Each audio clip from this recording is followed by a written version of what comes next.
Sekmadienio naktį prasidėjo stipri audra. Vėjo gūsiai siekia iki 13 metrų per sekundę. Ugniagesiai iki 7 val. Ryto 22 kartus vyko šalinti medžių nuo automobilių, gatvių ir kelių. Šiuo metu taip pat vyksta darbai visame mieste, tenka traukti medžius nuo gatvių ir aišku Panevėžio rajone ir manom, kad panašius darbus dar teks atlikti visą parą. Tarnybos intensyviai dirba žmonių labui.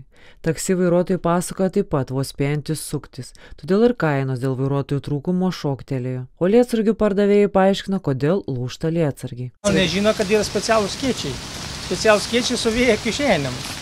Ir jeigu vėjas, stiprus vėjas yra, tai kiaurai praeina per vidurį skėčio.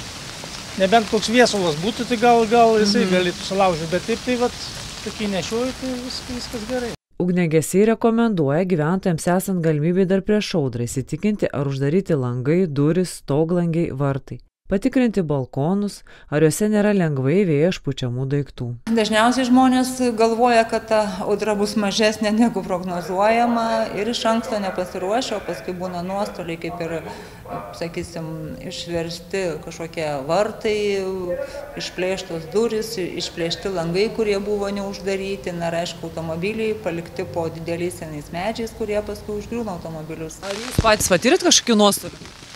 Taip, medelį išlaužė namuose. Priešgaisrinės gelbėjimo valdybos specialistė primena, kad vertėtų pagalvoti ir apie gyvenančius kaiminystėje, vienišus senolius ir gyvūnus. Gyvūnų be abejo geriau lauke nepalikti, nors dabar tikriausiai tuos naminius gyvūnus mažai kas lauke laiko, na, o gyvulius tikriausiai ūkininkai artėjant tokiai audrai taip pat įvaro į tvartus. Tai ir jūs pats džiaugiatės atvėsusiu oru?